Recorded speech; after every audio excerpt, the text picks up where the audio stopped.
Hello everyone, एक बार फिर से स्वागत है आपका अपने यूट्यूब चैनल साइंस गुरु रवि में। गाइस, हम स्केलेटन सिस्टम अर्थात कंकाल तंत्र पढ़ रहे थे।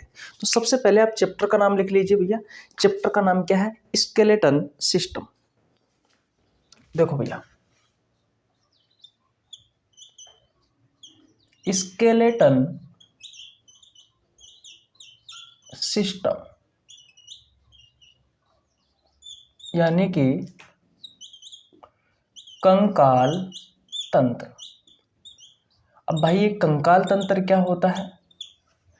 तो मैंने आपको बताया है कि मानव शरीर का ढांचा बनाने वाले अंगों को क्या कहा जाता है? कंकाल तंत्र कहा जाता है।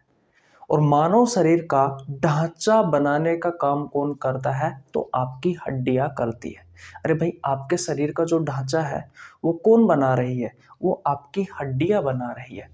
तो आपके शरीर का ढांचा बनाने का काम कौन करती है? हड्डियां, यानी कि बोन्स, अस्थियां। तो इस चैप्टर में हम किसके बारे में पढ़ते हैं? मुख्य रूप से हम अस्थियों के बारे में पढ़ते हैं, हम हड्डियों के बारे में पढ़ते हैं, जो हमारे शरीर का ढांचा बनाने का काम करती है। और आपके शरीर में हड्डियों की संख्या कितनी है? तो आपके शरीर में हड्डियों की संख्या होती है भैया, एक अडल्ट में, एक वयस्क व्यक्ति में 206। कितनी होती है? 206। इन 206 हड्डियों के आधार पर आपका जो कंकाल तंत्र है, उस कंकाल तंत्र को दो भागों में बांटा गया है। पहला कौन सा है? एक्जियल स्केलेटन सिस्टम, और दूसरा अपेंडिकुलर स्केलेटन सिस्टम। देखो भैया, पहला कौन सा है? पहला है एक्जियल स्केलेटन सिस्टम, हिंदी में कहा जाता है अक्षीय कंकाल तंत्र। और दूसरा कौन सा है? दूसरा आता है भैया अपेंडिकुलर स्केलेटन सिस्टम, यानी कि उपांगीय कंकाल तंत्र। बोलो, इतनी बात समझ में आ गई कि इन 206 हड्डियों को हम दो भागों में बांटते हैं। पहला भाग है एक्जियल स्केलेटन सिस्टम, यानी कि अक्षीय कंकाल तंत्र, और दूसरा है अपेंडिकुलर स्केलेटन सिस्टम, यानी कि उपांगीय कंकाल तंत्र। इस अक्षीय कंकाल तंत्र में हम 80 अस्थियों के बारे में पढ़ते हैं, और इस उपांगीय कंकाल तंत्र में हम 126 अस्थियों के बारे में पढ़ते हैं। इस अक्षीय कंकाल तंत्र यानी कि एक्जियल स्केलेटन सिस्टम का मतलब क्या है, और अपेंडिकुलर स्केलेटन सिस्टम का मतलब क्या है? ध्यान से समझना। यह आपका शरीर आपको दिखाई दे रहा है। आपके शरीर में से अगर आपके हाथों को और आपके पैरों को हटा दिया जाए तो बचा हुआ भाग जो होगा वो आपके शरीर का मुख्य अक्ष होगा, यानी कि आपके शरीर का मुख्य धड़ होगा। अरे भाई, अगर आपके शरीर में से दोनों हाथों को और पैरों को हटा दिया जाए तो बचा हुआ भाग आपका धड़ कहलाएगा। तो मुख्य धड़, तो बचा हुआ भाग क्या कहलाएगा? मुख्य अक्ष या मुख्य धड़। तो मुख्य अक्ष या मुख्य धड़ में आने वाले सभी अस्थियों की संख्या 80 होती है, और इन 80 अस्थियों के बारे में हम एक्जियल स्केलेटन सिस्टम यानी कि अक्षीय कंकाल तंत्र में पढ़ते हैं। ठीक है, तो यह आती है भैया टोटल 80 अस्थि। अब यह 80 अस्थि कौन सी है? स्कल, यानी कि खोपड़ी में मैंने आपको कितनी हड्डी पढ़ाई थी? मैंने आपको 29 हड्डियां पढ़ाई थी। एक होती है चेस्ट बोन,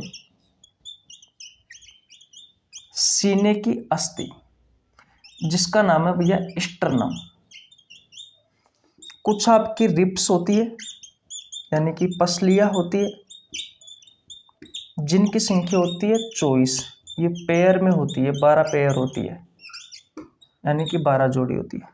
और कुछ होती है भैया वर्टिब्रल कॉलम, जिसे आप बैकबोन कहते हो। हिंदी में कहा जाता है रीढ़ की हड्डी, जिसके बारे में आज की क्लास में पढ़ने वाले हैं। इनकी संख्या होती है 26। तो ये वर्टिब्रल कॉलम यानी कि बैकबोन से आप रीढ़ की हड्डी कहते हैं, ये 26 अस्थि। रिब्स पसलियाँ जिनके बारे में कल हमने पढ़ा था 24 यानी कि ये 12 जोड़ी। और चेस्ट बोन यानी कि जो सीने की अस्थि होती है जिसका आकार टाई के समान होता है वो होती है स्टर्नम। और स्कल यानी कि खोपड़ी में आने वाले 29 अस्थियाँ। अब ये 29 अस्थियाँ कौन कौन सी है तो मैं आपको बता देता हूँ। चेहरे की होती है मेरे भाई 14। चेहरे की ये 14 कौन कौन सी है तो मैं आपको बता देता हूँ। 2 आंख की होती है जिसे लेक्राइमल बोन कहा जाता है। 2 गाल की होती है जिन्हें जाइगोमेटिक बोन कहा जाता है। 2 तालवे की होती है जिसे पेलेटाइन बोन कहा जाता है। 5 आपकी नाक में होती है। एक होती है वोमर जो बिल्कुल मध्य में होती है। 2 बाहर से आपको यहाँ पे फील होती है वो होती है नेजल बोन। और 2 अंदर की तरफ होती है जिन्हें इंफीरियर नेजल कोंका कहा जाता है। ये 5 होती है नाक की। और 3 होती है जबड़े की। जबड़े की 2 तो होती सॉरी 2 तो होती है ऊपरी जबड़े की जिसे मैग्जिला कहा जाता है। एक होती है निचले जबड़े की जिसे मैंडिबल कहा जाता है। मैं आपको पहले ही बहुत अच्छे से पढ़ा करके आ चुका है कि नहीं है। तो टोटल कितनी हो गई है? टोटल हो गई भैया 14। वैसे कान की होती है मेरे भाई कितनी? 6। मेलियस इनकस स्टेपिज, एक कान में 3 होती है दूसरे कान में भी सेम ये 3 ही होती है। ठीक है। उसके अलावा कपाल, कपाल क्रेनियल या क्रेनियम बोन ये होती है 8।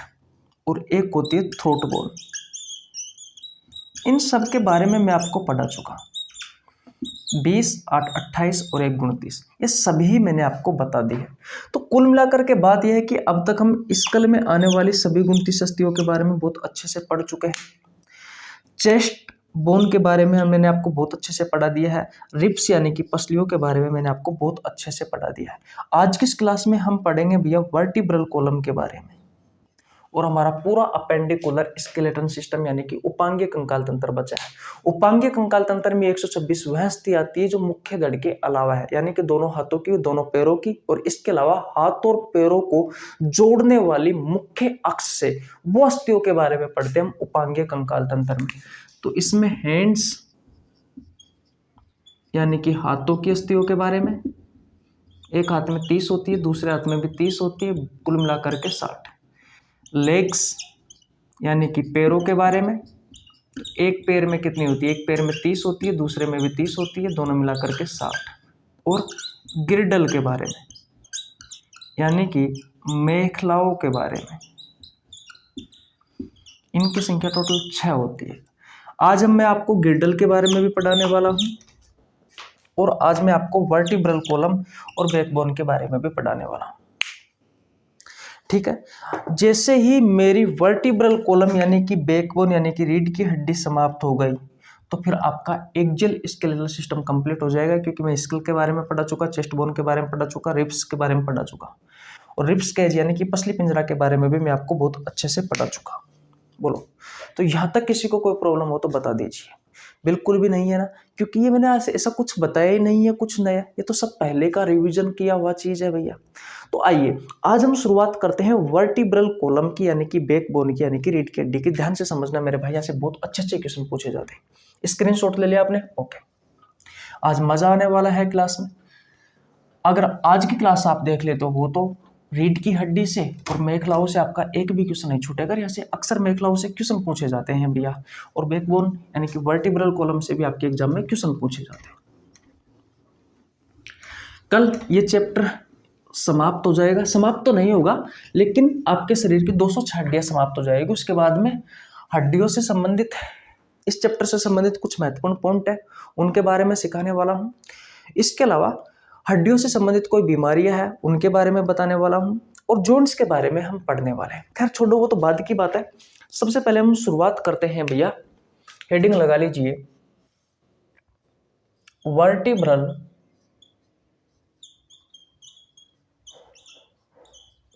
कॉलम या फिर बैकबोन। हिंदी में कहा जाता है रीढ़ की हड्डी। अगर मैं आपसे क्वेश्चन पूछूं नॉर्मल ही कि भैया आपकी रीढ़ की हड्डी कहाँ होती है, बताओ कहाँ होती है रीढ़ की हड्डी, तो आप कहोगे कि भाई पीछे की तरफ होती है। खा से स्टार्ट होती है, यहाँ से स्टार्ट होती है, खा तक जाती है, आपकी कमर के निचले हिस्से तक जाती है। तो यहाँ से बिल्कुल बीचों बीच में, यहाँ से गर्दन से और कमर के निचले हिस्से तक बिल्कुल बीचों बीच में एक हड्डी होती है भैया, जो बहुत सारी छोटी छोटी हड्डियों से मिलकर के बनी हुई होती है। ऐसे आप हाथ लगा करके देखते हो ना, तो आपको ऐसा दिखाई देता है कि जैसे कि छोटी छोटी हड्डियों से मिलकर के ये रीढ़ की हड्डी जुड़ी हुई होती है। बोलो, ये बात मैं बिल्कुल सही कह रहा हूँ या फिर गलत कह रहा हूँ? सबसे पहले इस छोटी सी बात का आंसर मुझे दे दीजिए। सही है ना? इतना ही पता है ना आज तक आपको? ठीक है, कोई दिक्कत वाली बात नहीं। अब ध्यान से समझो। देखो, ध्यान से समझोगे तो बहुत सारी चीजें समझ में आएगी, नहीं तो कुछ समझ में नहीं आएगा। जैसे मैंने आपको रिब्स पसलियों के बारे में बताया है, वैसे ही मैं आपको इस रीढ़ की हड्डी के बारे में सारी चीजें याद करवा दूंगा। देखो भैया, थोड़ी सी अलग चीज पढ़ाने वाला हूं।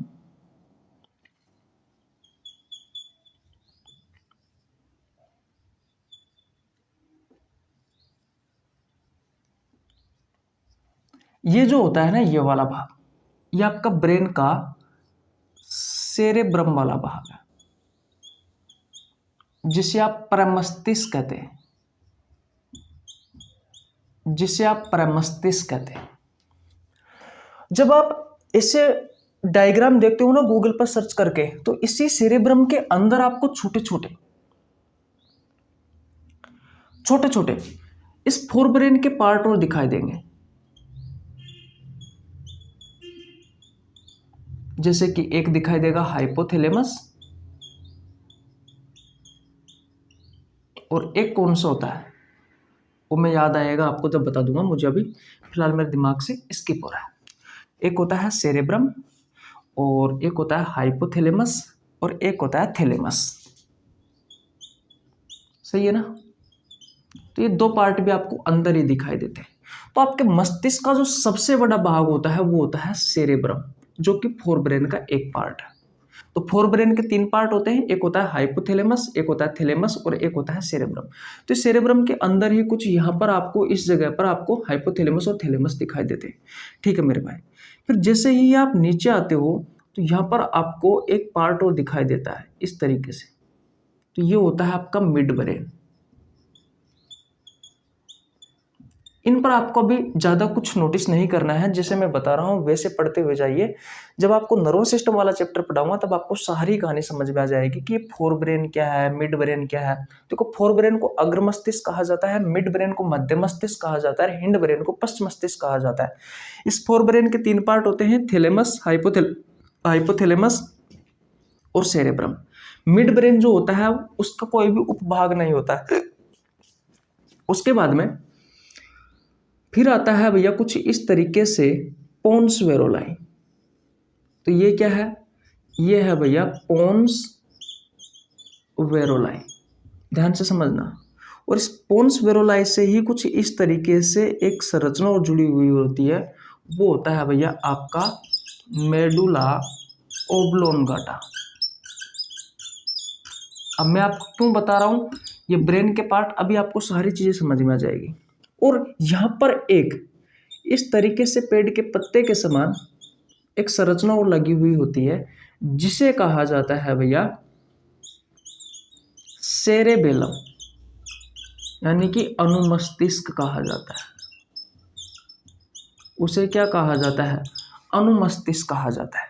तो सबसे पहले तो मुझे ये बताओ कि ये सारी चीज आपको समझ में आई या नहीं आई। ये पोन्स वेरोलाई, मेडुला ओब्लांगाटा और जो सेरेबेलम है मेरे भाई, ये तीनों हिंड ब्रेन के पार्ट होते हैं। ये किसके पार्ट होते हैं? ये हिंड ब्रेन के पार्ट होते हैं। किसके पार्ट होते हैं ये हिंड ब्रेन के पार्ट होते हैं। अब देखो, आपका जो ब्रेन होता है ना, ब्रेन इसे मस्तिष्क कहते हैं, जिसे आप दिमाग कहते हैं आम भाषा में। उसके तीन भाग होते हैं। एक होता है आगे वाला भाग, जिसे आप अग्र मस्तिष्क या फिर फोरब्रेन कहते हैं। इस आगे वाले भाग के तीन भाग होते हैं। आगे वाले भाग के तीन भाग होते हैं, एक हाइपोथैलेमस, एक थैलेमस और एक सेरेब्रम। ये सेरेब्रम पूरे मस्तिष्क का सबसे बड़ा भाग होता है।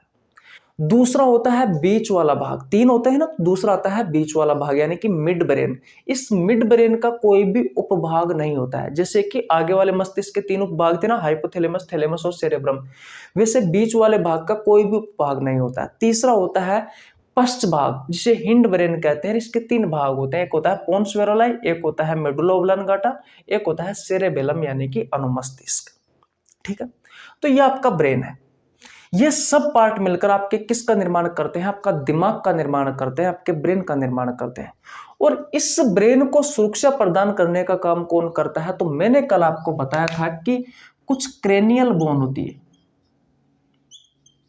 कुछ क्रेनियल बोन या फिर क्रेनियम। अरे भाई, कपाल की अस्थि पढ़ाई थी ना मैंने, जिनकी संख्या 8 थी। फ्रंटल मैंने आपको बताया था, ओसिपिटल मैंने आपको बताया था, पेराइटल मैंने आपको बताया था, टेम्पोरल मैंने आपको बताया था, इथमोइड मैंने आपको बताया था, स्पेनोइड मैंने आपको बताया था। ये कपाल की जो 8 अस्थियां होती है ना, ये आपके इस ब्रेन को सुरक्षा प्रदान करने का काम करती है। इसके चारों ओर होती है भैया, इस आपके ब्रेन को सुरक्षा प्रदान करने का काम कौन करती है? तो आपके ब्रेन को सुरक्षा प्रदान करने का काम ये कपाल की 8 अस्थियां करती है मेरे भाई। ये आपके कपाल की 8 अस्थियां करती है भैया। बोलो, ये कपाल की 8 अस्थियां करती है मेरे भाई। किसी को कोई प्रॉब्लम यहाँ तक बिल्कुल नहीं होनी चाहिए। तो ये कुल मिलाकर के बात ये है कि मैंने जो बीच में बनाया है, ये बीच वाला आपका ब्रेन है, और इस ब्रेन को सुरक्षा प्रदान करने का काम कौन करती है? आपकी कपाल की अस्थियां करती है, क्रेनियल बोन या क्रेनियम बोन करती है, जिनकी संख्या 8 होती है। बोलो, यहां तक किसी भाई को कोई प्रॉब्लम बिल्कुल नहीं होनी चाहिए। अब देखो, इस ब्रेन के पिछले हिस्से से एक मोटा सा छिद्र होता है, जिसे फोरामेन छिद्र या महारंध्र कहा जाता है। ये आपके शरीर का सबसे बड़ा छिद्र माना जाता है। खैर, उसके बारे में छोड़िए, मैं आपको नर्वस सिस्टम में पढ़ा दूंगा। फिलहाल आपको इतना याद रखना है कि यहाँ पर इस मेडुला ओब्लांगाटा यानी कि ये पीछे वाला भाग है, यानी कि हिंड जो ब्रेन है, आपके मस्तिष्क का जो सबसे छोटा वाला भाग है, इस हिस्से से इस तरीके से बहुत सारे न्यूरॉन का समूह निकला हुआ रहता है। इस तरीके से बहुत सारे न्यूरॉन का समूह निकला हुआ रहता है, जो कि एक मोटी सी नस का निर्माण करता है, जो कि एक मोटी सी नस का निर्माण करता है भैया। ये न्यूरॉन का समूह एक मोटी सी नस का निर्माण करता है, और ये ब्रेन के पिछले हिस्से से निकलता है। ये ब्रेन के पिछले हिस्से से ये न्यूरॉन का समूह निकलता है। ये ब्रेन के पिछले हिस्से से न्यूरॉन का समूह निकलता है मेरे भाई। ये ब्रेन के पिछले हिस्से से न्यूरॉन का समूह निकलता है, और इस न्यूरॉन के समूह को क्या कहा जाता है? इस न्यूरॉन के समूह को कहा जाता है मेरे भाई स्पाइनल कोड। क्या कहा जाता है? स्पाइनल कोड कहा जाता है, मेरुरज्जु कहा जाता है। क्या कहा जाता है? मेरुरज्जु कहा जाता है। और ये क्या है आपका? ये है भैया आपका ब्रेन। ये आपका ब्रेन है, ये आपका मस्तिष्क है। तो मस्तिष्क को सुरक्षा प्रदान करने का काम कौन कर रहा है?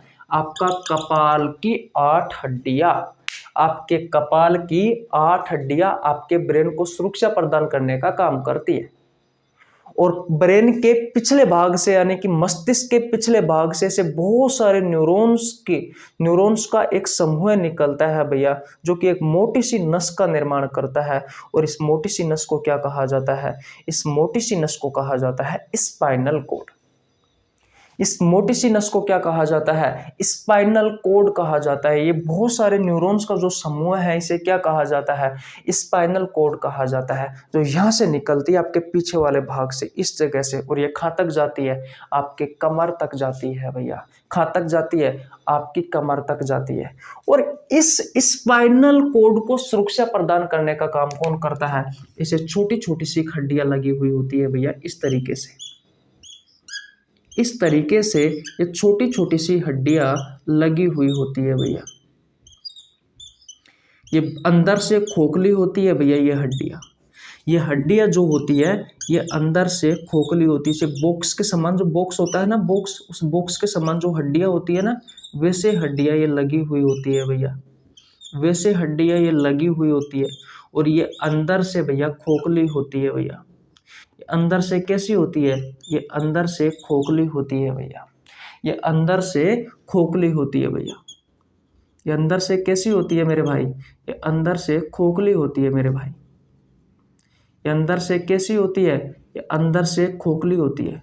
और ये हड्डियां भैया किसको सुरक्षा प्रदान करने का काम करती है? आपके इस स्पाइनल कोड को, आपके इस स्पाइनल कोड को, आपके मेरुरज्जु को, इस तरीके से भैया। बोलो, किसी को कोई प्रॉब्लम आई या नहीं आई? तो ये स्पाइनल कोड को सुरक्षा प्रदान करने का काम कौन करती है? ये छोटी छोटी सी बॉक्स के समान ये जो हड्डियां होती है भैया, ये हड्डियां सुरक्षा प्रदान करने का काम करती है, जो कि कैसी होती है? जो कि अंदर से मेरे भाई खोखली होती है, जो कि अंदर से कैसी होती है? अंदर से खोखली होती है, इस तरीके से, इस तरीके से। बोलो भैया, किसी को प्रॉब्लम यहाँ तक? बिल्कुल भी नहीं होनी चाहिए। इस तरीके से अंदर से खोखली होती है और इस स्पाइनल कोड को सुरक्षा प्रदान करने का काम करती है। अब दो क्वेश्चन है मेरे सिंपल से कि आपके उस ब्रेन को सुरक्षा प्रदान करने का काम कौन करता है? तो क्रेनियल बोन, क्रेनियम बोन से कपाल की अस्थि कहते हैं। इन कपाल की अस्थियों की संख्या कितनी होती है? 8 होती है। किसी को कोई प्रॉब्लम यहाँ तक? बिल्कुल नहीं होनी चाहिए। दूसरी बात, इस स्पाइनल कोड को सुरक्षा प्रदान करने का काम कौन करता है? तो आपकी ये छोटी छोटी सी हड्डियां करती है, ये छोटी छोटी सी हड्डियां करती है मेरे भाई, ये छोटी छोटी सी हड्डियां करती है। और इन हड्डियों को कहा जाता है वर्टिब्री। इन हड्डियों को क्या कहा जाता है? वर्टिब्री कहा जाता है। हिंदी में कहा जाता है कशेरुकी कहा जाता है। और इन कशेरू की संख्या कितनी होती है? तो इनकी संख्या होती है मेरे भाई 26। एक अडल्ट में, एक वयस्क व्यक्ति में इनकी संख्या कितनी होती है? तो इनकी संख्या होती है मेरे भाई 26 यानी कि 26। मैंने आपको लिखाया था कि जो रीढ़ की हड्डी होती है, जो वर्टिब्रल कॉलम होती है, जो बैकबोन होती है, इनकी अस्थियों की संख्या कितनी होती है? तो इसमें अस्थियों की संख्या होती है 26। किसमें? एक अडल्ट में। और चाइल्ड में कितनी होती है? तो चाइल्ड में 33 होती है। वो 33 कैसी होती है? तो उनके बारे में भी चर्चा करेंगे। फिलहाल आपको अभी इतना ही याद रखना है। और इस जगह से लेकर के इस जगह तक ये 26 वर्टिब्री मिलकर के किसका निर्माण करती है? तो आपकी इस वर्टिब्रल कॉलम का निर्माण करती है, आपकी इस बैकबोन का निर्माण करती है, आपकी इस रीढ़ की हड्डी का निर्माण करती है, आपकी इस रीढ़ की हड्डी का निर्माण करती है मेरे भाई। बताओ, अब आपके दिमाग में क्वेश्चन आ रहा होगा, ब्रेन और स्पाइनल कोड ये सेंट्रल नर्वस सिस्टम का हिस्सा है। जब मैं आपको नर्वस सिस्टम यानी कि तंत्रिका तंत्र वाला चैप्टर पढ़ाऊंगा, तब इन सभी भागों के बारे में मैं आपको बहुत अच्छे से पढ़ाने वाला हूं।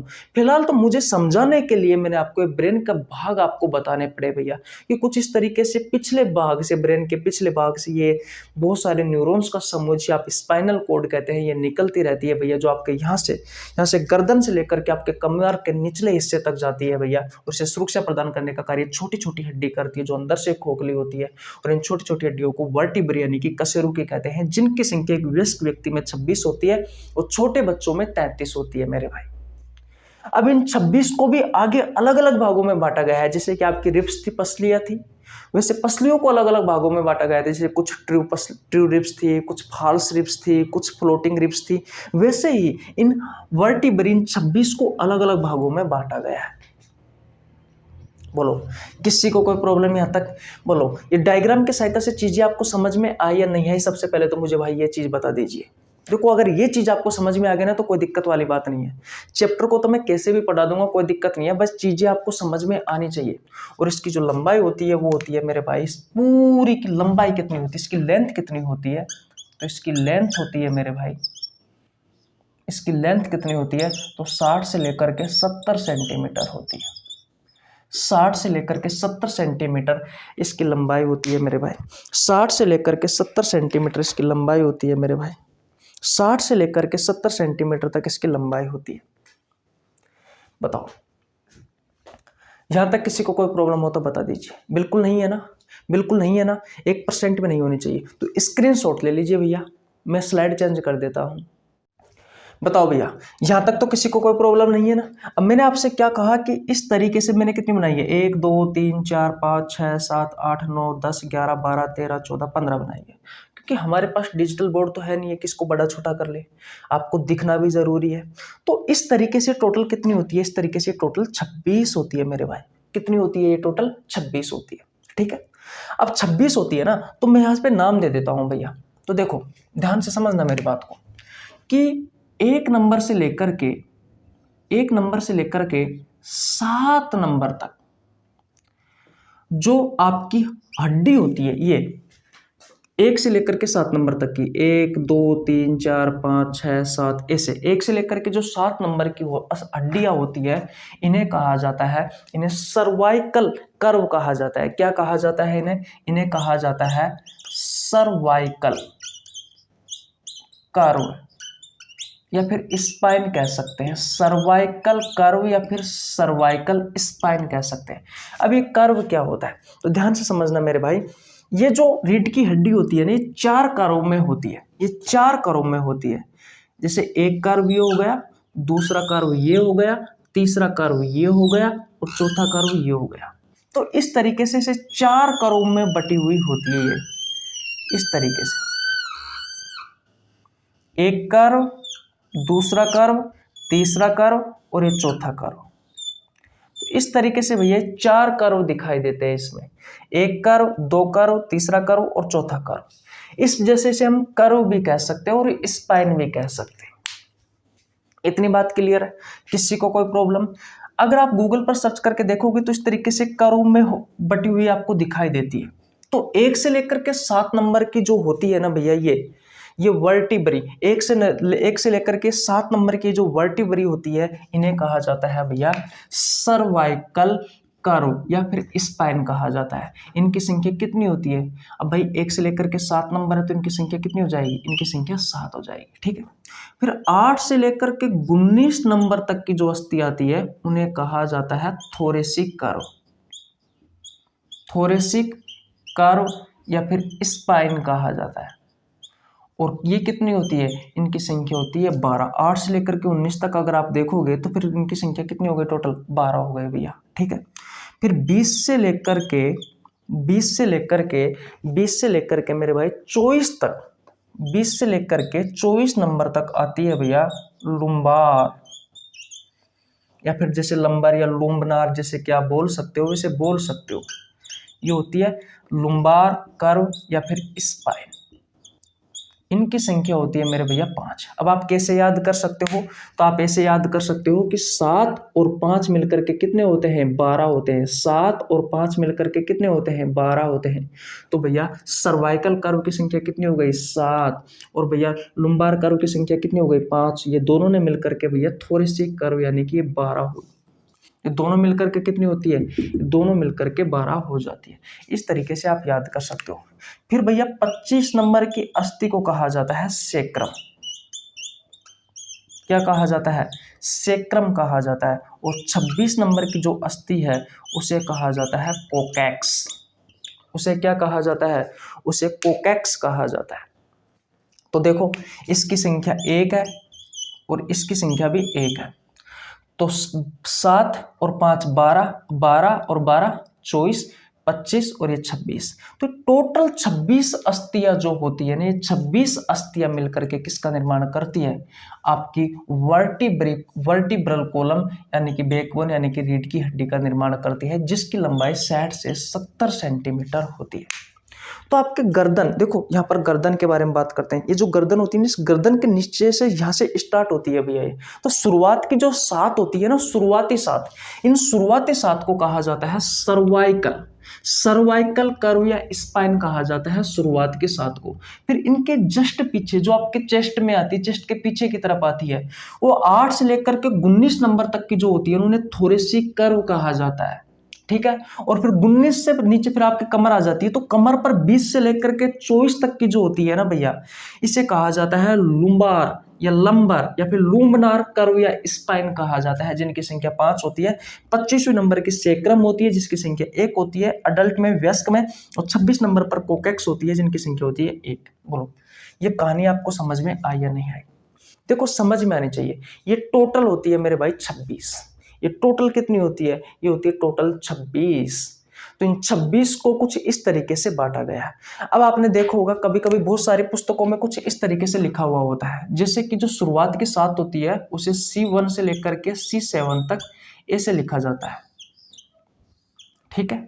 इसे लिखा जाता है T1 से लेकर के T12 तक, T12 तक। इसे लिखा जाता है L1 से लेकर के L5 तक। और इसे लिखा जाता है S1 से लेकर के S5 तक। बोलो लिखा जाता है या नहीं लिखा जाता?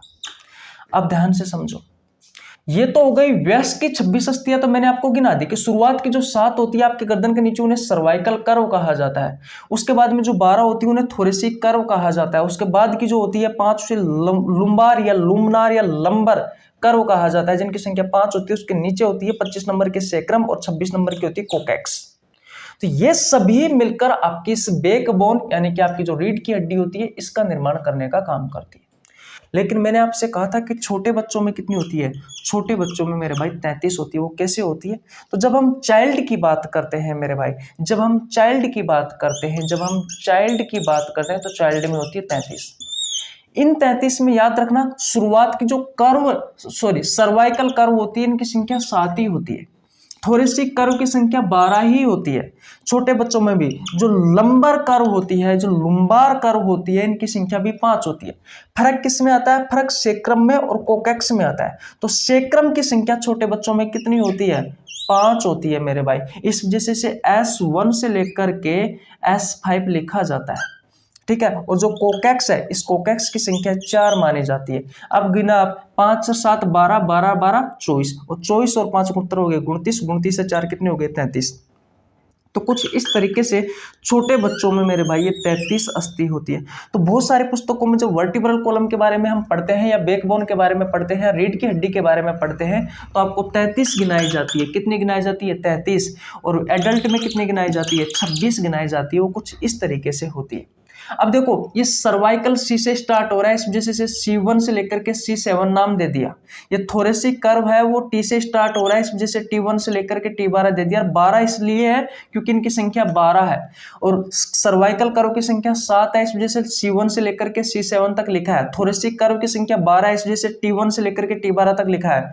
लुम्बार कर्व जो होती है इनकी संख्या 5 होती है, L से स्टार्ट हो रहा है, इस वजह से L से लेकर के L5 तक लिखा है। वैसे इस सेक्रम में होता है, सेक्रम की संख्या 5 होती है छोटे बच्चों में, है कि नहीं है। और व्यस्क में 1 होती है, इस वजह से बहुत सारे डायग्राम में आपको ये S1 से लेकर के S5 दिखेगा, बहुत सारों में नहीं दिखेगा।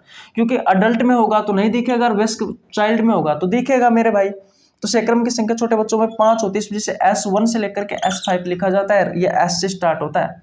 तो पहला अक्षर ये L तो इसलिए लिखा गया है क्योंकि इनका पहला अक्षर T है, इसका C है, इसका L है, इसका S है, इस वजह से। और इनकी संख्या 7 है, सर्वाइकल कर्व की वजह से 7 तक लिखा गया है। ये इनकी संख्या 12 है तो इस वजह से 12 तक लिखा गया है। और L की संख्या 5 है तो इस वजह से 5 तक। और भैया सेक्रम है, इसकी संख्या 5 है तो इस वजह से 5 तक लिखा गया है।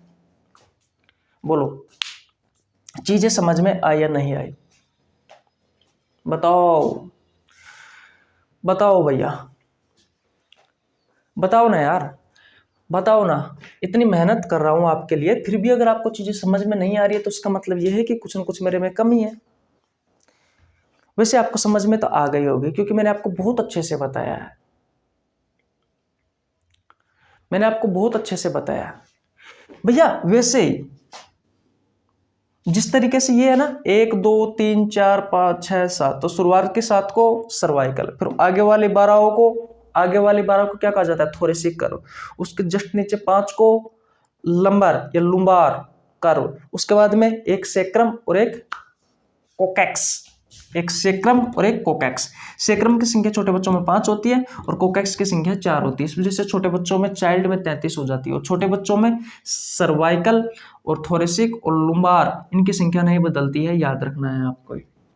और इसकी लंबाई 60 से 70 सेंटीमीटर होती है। इतनी बात क्लियर है? याद रखना जो C1 होता है, C1 से लेकर के C7 तक, जैसे कि मान लीजिए मैं यहाँ पे दर्शाता हूँ, इस सर्वाइकल कर्व को यहाँ पे दर्शाता हूँ, तो ये C1 हो गया, ये C2 हो गया, ये C3 हो गया, इसी तरह दर्शाया जाता है। ये C4 हो गया, ये C5 हो गया, ये C6 हो गया, ये C7 हो गया। और ये मिलकर किसका निर्माण करते हैं? ये मिलकर के भैया इस सर्वाइकल कर्व का निर्माण करते हैं। इस सर्वाइकल कर्व का निर्माण करते हैं जिनकी संख्या होती है 7। तो कुछ इस तरीके से भैया मैंने ये क्रम लिखे हैं। फिर उसके बाद में थोरेसिक कर्व आ जाएगा तो 12 तक ऐसे जाएंगे, जैसे कि फिर T1 यहाँ से स्टार्ट हो जाएगा, 52 है, 53 है, 54 है, 55 है, 56 है, 57 है, 58 है। इस जैसे 12 तक चलेगा भैया, लेकिन हमारे पास जगह नहीं है, तो आप समझ सकते हो। फिर उसके बाद में फिर क्या हो जाएगा, लुम्बार कर्व आ जाएगी, इसमें L1, L2, L3, L4, L5 तक आ जाएगा, फिर सेक्रम आ जाएगा, है कि नहीं। लेकिन अडल्ट की अगर इसमें इमेज होगी तो भैया एक ही दिखाई देगी, और अगर चाइल्ड की होगी तो 5 दिखाई देगी, है कि नहीं है। फिर कोकेक्स एक होती है, चाइल्ड की होगी तो 4 दिखाई देगी, नहीं तो एक ही दिखाई देगी। याद रखना, ये जो कोकेक्स होता है इसे टेलबोन कहा जाता है, इसे पूंछ की हड्डी कहा जाता है भैया इस कोकेक्स को। ऐसा कहा जाता है कि हमारे जो पूर्वज थे वो बंदर थे, और बंदरों की जो पूंछ जुड़ी हुई होती थी वो इसी हड्डी से जुड़ी हुई होती थी, कोकेक्स से। इसी वजह से इस कोकेक्स को टेलबोन कहा जाता है। खैर ऐसा माना जाता है कि अब ये एक प्रकार का अवशेषी अंग है। अवशेषी अंग ऐसे अंग होते हैं जिनका हमारे शरीर में कोई काम नहीं है, जैसे कि body hairs. In body hairs को भी ऐसे ही अवशेषी अंगों में ही गिना जाता है।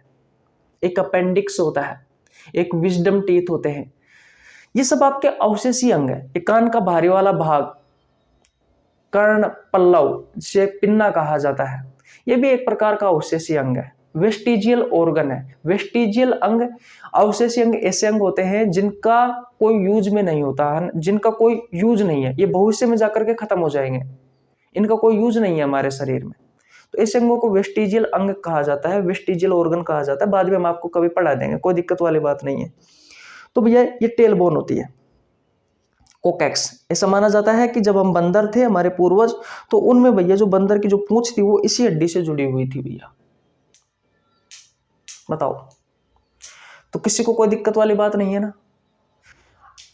याद रखना, ये जो C1 होती है, C1 का नाम कभी कभी आपसे पूछ लिया जाता है, तो इसका नाम होता है एटलस, और C2 का नाम क्या होता है, एक्सिस होता है। तो ये जो एटलस होती है ना, एटलस इसी एक्सिस पर घूमती है, ये चीज भी आपको याद रखना है। C1 का नाम एटलस है, C2 का नाम एक्सिस है, तो ये एटलस होती है ना, ये इसी एक्सिस पर घूमती है।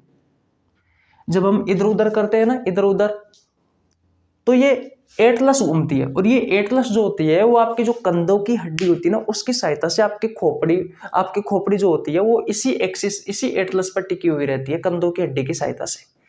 तो ये छोटी मोटी चीजें हैं, ज्यादातर तो मैं तो कुछ नहीं जानता। अगर आप क्वेश्चन उठा करके देखोगे तो जो मैंने आपको पढ़ाया है उसी में से आपके सारे क्वेश्चन सॉल्व हो जाएंगे। छोटे बच्चों में रीढ़ की हड्डियों की संख्या कितनी होती है, क्वेश्चन पूछा जा सकता है कि व्यस्त में रीढ़ की हड्डियों की संख्या कितनी होती है, आपसे क्वेश्चन पूछा जा सकता है।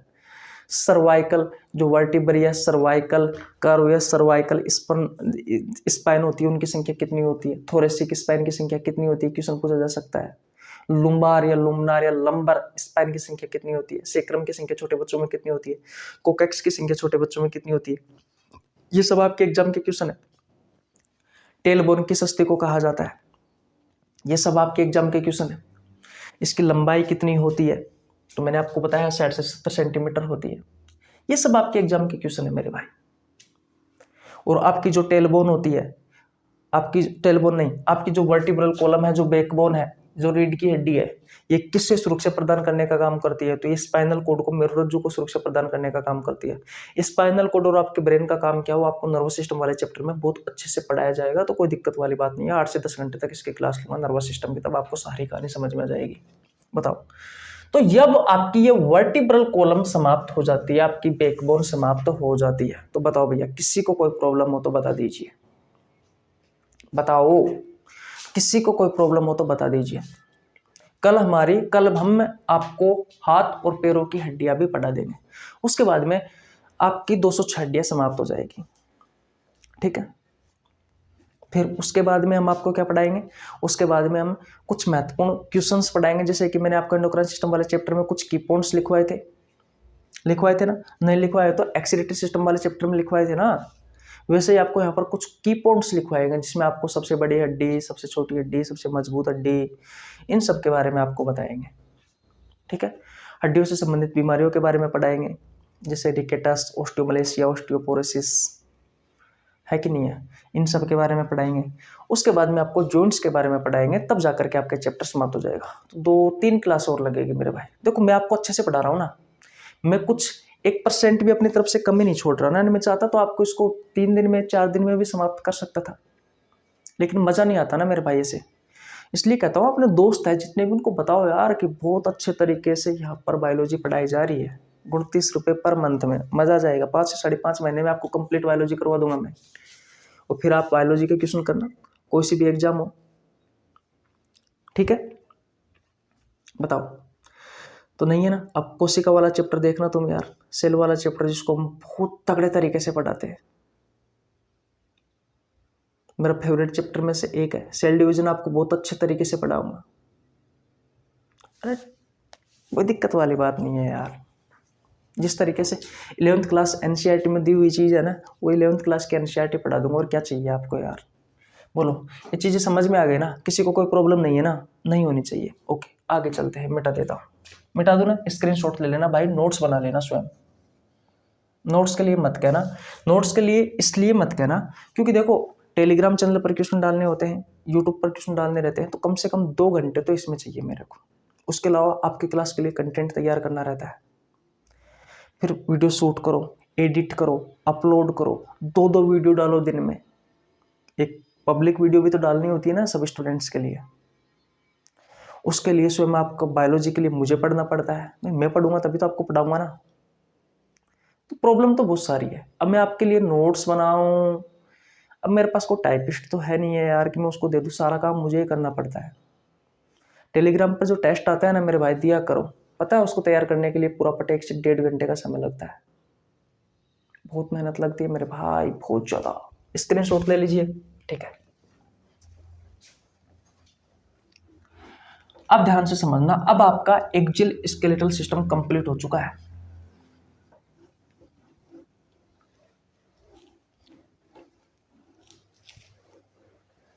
अब आपका एक्जियल स्केलेटन सिस्टम कंप्लीट हो चुका है, अक्षीय कंकाल तंत्र कंप्लीट हो चुका है मेरे भाई। अब बच्चे तो नहीं हो ना आप, आपको समझ में आ गया होगा। टोटल मैंने 80 हड्डियां अब तक मैं आपको पढ़ा चुका। 80 हड्डियों के बारे में मैं आपको पढ़ा चुका भैया। अब तक 80 हड्डियों के बारे में मैं आपको पढ़ा चुका। मैंने यूट्यूब पर एक क्लास अपलोड कर रखी है जिसमें, अरे क्या हो रहा है, पेन से बहुत ज़्यादा स्याही निकल रही है, देखो हाथ खराब हो गया। मैंने एक ही क्लास में 206 हड्डी पढ़ा रखी है मेरे भाई। एक ही क्लास में मैंने आपको 206 हड्डियाँ पढ़ा रखी है। मानव शरीर की 206 हड्डियों के नाम से क्लास है, देख लेना यूट्यूब पर मिल जाएगी आपको कहीं ना कहीं। हाथ और खराब हो गया। देखो भैया, इतनी सारी कहानी समझ में आ गई ना, किसी को कोई प्रॉब्लम नहीं है ना। अब देखो, हम एक्जियल स्केलेटन सिस्टम यानी कि अक्षीय कंकाल तंत्र, इसके बारे में पढ़ रहे थे। इसमें वह अस्थि आती है जो आपके मुख्य अक्ष में आती है, यानी कि आपके शरीर से अगर दोनों हाथों को और दोनों पैरों को हटा दिया जाए तो बाकी का जो मुख्य धड़ बचता है उसमें 80 अस्थियों के बारे में हम पढ़ते हैं। ये 80 अस्थि स्कल यानी कि जो आपकी खोपड़ी होती है, इस खोपड़ी में आती है मेरे भाई 29 अस्थि। तो एक बार और बता देता हूँ, ये 29 अस्थि कौन कौन सी है। तो आपके चेहरे की है मेरे भाई 14 अस्थि, तो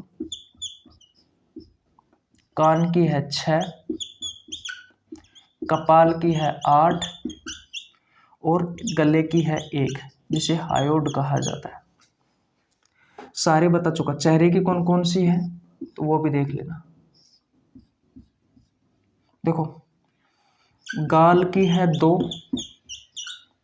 आंख की है 2, तालवा की है 2, नाक की है 5 और जबड़े की है 3। 2 4 6 और 6 और 5 कितने हो गए, 6 5 11 और 3 14। तो ये टोटल 14 अस्थि हो गई। तो मैं आपको चेहरे की 14 अस्थियों के बारे में पढ़ा चुका, कान की 6 अस्थियों के बारे में पढ़ा चुका, कपाल की 8 अस्थियों के बारे में पढ़ा चुका, गले की अस्थियों के बारे में पढ़ा चुका। उसके बाद में चेस्ट बोन आ जाती है। तो चेस्ट बोन के बारे में मैंने आपको बहुत अच्छे से पढ़ाया था कल, जिसे स्टर्नम कहा जाता है। इसकी संख्या 1 होती है, ठीक है।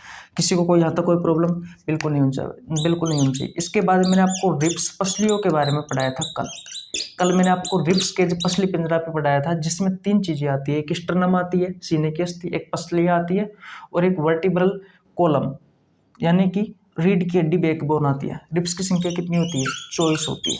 और आज हमने किसके बारे में पढ़ा है? आज हमने पढ़ा है वर्टिब्रल कॉलम, यानी कि रीढ़ की हड्डी के बारे में। और इनकी संख्या कितनी थी? 26 थी भैया। तो बताओ, इन सब के बारे में हम पढ़ चुके। स्कल के बारे में पढ़ चुके, खोपड़ी के बारे में पढ़ चुके, जिसमें टोटल 29 अस्थियां आती है, मैंने आपको बता भी दिया है। चेस्ट बोन यानी कि स्टर्नम के बारे में पढ़ चुके, जिसका आकार कैसा था? टाई के समान था गले में, ठीक है। रिब्स पसलियों के बारे में पढ़ चुके हम, जिसमें मैंने आपको रिब्स केज भी पढ़ाया था, पसली पिंजरा भी पढ़ाया था। पसली पिंजरा 3 चीजों से मिलकर के बना हुआ होता है। एक स्टर्नम सीने की अस्थि, दूसरा रिब्स यानी कि आपकी पसलियां, और वर्टिब्रल कॉलम यानी कि रीढ़ की हड्डी। इन तीनों चीजों से मिलकर के बना होता है। कभी एग्जाम में पूछे तो बता देने, 3 चीजें मिलकर के रिब्स केज यानी कि पसली पिंजरा का निर्माण करती है। वर्टिब्रल कॉलम रीढ़ की हड्डियों के बारे में अभी मैंने आपको पढ़ा दिया है। तो टोटल 80 अस्थियां, देखो 26 और 24 50, 50 और 29 30, तो 50 और 30 कितनी हो गई? 80 हो गई। तो इन 80 अस्थियों के बारे में अब तक मैं आपको पढ़ा चुका। तो एक्जियल स्केलेटल सिस्टम आपका कंप्लीट है, अक्षीय कंकाल तंत्र आपका कंप्लीट है भैया। किसी को कोई प्रॉब्लम बिल्कुल भी नहीं होनी चाहिए। अरे आप लाइक नहीं करते एक तो क्लासों को, तो लाइक कर दिया करो मेरे भाई, ठीक है। कोई प्रॉब्लम नहीं है ना? नहीं। तो स्क्रीनशॉट ले लीजिए। अब हम अपेंडिकुलर स्केलेटन सिस्टम स्टार्ट करते हैं। अपेंडिकुलर स्केलेटन सिस्टम स्टार्ट करते हैं, करें? ओके चलो भैया, करें appendicular skeleton system start. Okay, पहले इसको मिटा देते हैं। अब देखो भैया, थोड़ा बहुत स्टार्ट कर देते हैं, ग्रिडल पढ़ लेते हैं, फिर बाकी की चीज़ आपको बाद में पढ़ा देंगे। मज़ा आ रहा है ना पढ़ने में? सारी चीज़ें याद हो जा रही है ना? क्योंकि मैं एक एक चीज़ को 3 4 बार बता रहा हूँ। देखो, मेरा फर्ज बनता है कि अगर कोई भाई 0 से शुरुआत कर रहा है तो वो एक बार में ही बहुत अच्छी अच्छी चीज़ें पढ़ ले, ताकि उसको बाद में कोई प्रॉब्लम ना आए, ठीक है। अब भाई थ्योरी का बैच तो ऐसे ही चलता है ना यार, भाई थ्योरी का बैच तो ऐसे ही चलता है ना यार। देखो, अब बात किसकी आती है? अपेंडिकुलर स्केलेटन सिस्टम, उपांगीय कंकाल तंत्र। उपांगीय कंकाल तंत्र में 126 अस्थियां आती है, और मैंने आपको बहुत अच्छे से बताया था कि इसमें वह हड्डी आती है जो आपके मुख्य धड़ के अलावा है। जैसे कि ये आपका शरीर है, दोनों हाथों को, दोनों पैरों को अलग कर दिया जाए तो बचा हुआ भाग आपके शरीर का मुख्य धड़ होगा। और इसमें जो हड्डी आएगी उनको हम एक्जियल स्केलेटल सिस्टम यानी कि अक्षीय कंकाल तंत्र में पढ़ते हैं, जिनके बारे में मैं आपको पढ़ा चुका। अब इस उपांगीय कंकाल तंत्र में यानी कि अपेंडिकुलर स्केलेटन सिस्टम में कौन सी हड्डियां आती है? तो जो मुख्य धड़ के अलावा जितनी भी हड्डियां हैं वो सभी हड्डियां अपेंडिकुलर स्केलेटन सिस्टम में आती है। जैसे कि दोनों हाथों की हड्डी आएगी, दोनों पैरों की हड्डी आएगी, साथ ही साथ में दोनों हाथों को, दोनों पैरों को जोड़ने का काम, दोनों हाथों को, दोनों पैरों को आपके मुख्य अक्ष से या मुख्य धड़ से जोड़ने का काम जो हड्डी करती है, उन हड्डियों के बारे में भी हम पढ़ते हैं, जिन्हें ग्रिडल कहा जाता है। तो इसमें हाथ की हड्डियां आती है, जिनकी संख्या एक हाथ में 30 होती है, दूसरे हाथ में भी 30 होती है, दोनों मिलाकर के 60। एक पैर में कितनी होती है? एक पैर में होती है 30, दूसरे पैर में भी होती है 30, दोनों मिलाकर के 60। इसके अलावा हम मेखला के बारे में पढ़ते हैं, और इनकी संख्या होती है 6। इनकी संख्या कितनी होती है? 6 होती है मेरे भाई, बताओ। तो अब हम मेखला स्टार्ट करते हैं। करें स्टार्ट? बोलो, करें स्टार्ट मेखला। किसी को कोई प्रॉब्लम बिल्कुल नहीं होनी चाहिए, ध्यान से देखना भैया। ग्रिडल, ये मेखलाएं क्या है? तो लिख लेना कि वह हड्डी या वह अस्थियां जो हाथ व पैर को मुख्य धड़ से मुख्य धड़ से जोड़ती है, उन हड्डियों को क्या कहा जाता है? उन हड्डियों को ग्रिडल कहा जाता है, मेखलाएं कहा जाता है। ये आपको हाथ दिखाई दे रहा है, मेरा हाथ ही लंबा है, क्या करूं? ये मेरा हाथ आपको दिखाई दे रहा है, ठीक है। अब ये जो हाथ होता है ना भैया, ये हाथ आपके मुख्य धड़ से जुड़ा हुआ होता है, ये आपके शरीर का पूरा मुख्य धड़ है। तो इस हाथ को इस मुख्य धड़ से जोड़ने का काम कौन करता है? तो आपकी कंधे की हड्डियां करती है। कौन करती है? कंधे की हड्डियां। सीधी सी बात है। वैसे ही आपके पैर को इस मुख्य धड़ से जोड़ने का काम कौन करती है? तो भैया ये ग्रिडल करती है, मेखला करती है, जिसे पेल्विक ग्रिडल कहा जाता है। अगर आम भाषा में कहे तो नितंब की हड्डी कह सकते हैं या फिर कूल्हे की हड्डी कह सकते हैं। सिंपल सी बात है, कोई दिक्कत वाली बात नहीं है। चलो भैया, अब ये देखो, दो प्रकार की ग्रिडल होती है। एक होती है भैया पेक्टोरियल ग्रिडल,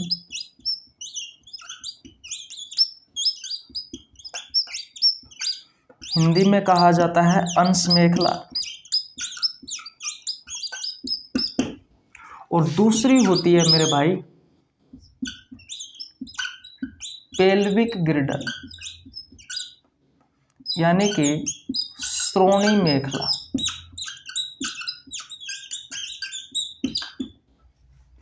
एक होती है अंश मेखला, दूसरी होती है पेल्विक ग्रिडल यानी कि श्रोणी मेखला। अब ये अंश मेखला क्या करती है? तो आपके शरीर का जो मुख्य धड़ है, मुख्य धड़ तो समझते हो ना, अगर आपके शरीर में से आपके हाथों को और आपके पैरों को हटा दिया जाए तो बचा हुआ भाग मुख्य धड़ कहलाएगा।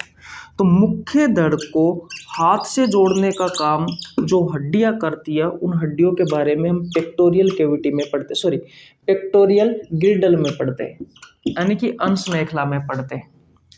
और मुख्य धड़ से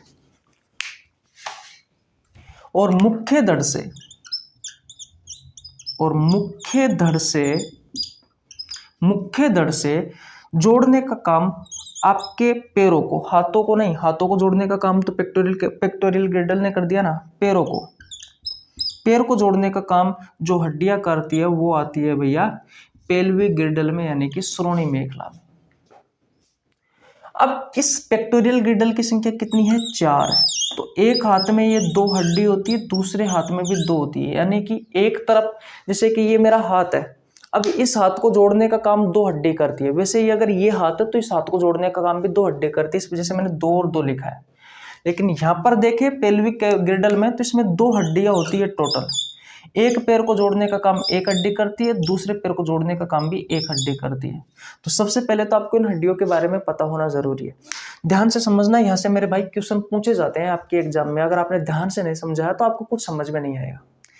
आपने देखोगा, देखो यहाँ से एक हड्डी होती है, ये वाली हड्डी, ये दिखाई दे रही है ना, ये वाली हड्डी, इस वाली हड्डी को कहा जाता है क्लेविकल। क्या कहा जाता है? क्लेविकल। और एक ये वाली हड्डी होती है, कैसे दिखेगी? एक ये वाली हड्डी होती है, ये वाली, ये कंधे की हड्डी, इससे कहा जाता है स्केपुला। तो देखो 2 हड्डियां बनाता हूं। तो ये तो हो गई आपकी कंधे की हड्डी पीछे वाली, कौन सी? ये वाली हड्डी हो गई, ये वाली, ठीक है। तो ये तो हो गई भाई आपकी स्केपुला, जिसे आप कंधे की हड्डी कह सकते हो, जिसे आप कंधे की हड्डी कह सकते हो। और आगे की तरफ ये वाली जो हड्डी होती है ना, अब मैंने आपको दिखाया था ना, ये वाली, इसे बोलते हैं क्लेविकल। इसे कौन सी बोलते हैं? इसे क्लेविकल बोलते हैं। तो ये कौन सी है? तो ये है भैया आगे की तरफ क्लेविकल हड्डी। इसको मैं अंडरलाइन कर देता हूँ। ये वाली कौन सी है? ये वाली है मेरे भाई क्लेविकल। पेन और नहीं चल रहे हैं यार। ये होती है मेरे भाई क्लेविकल।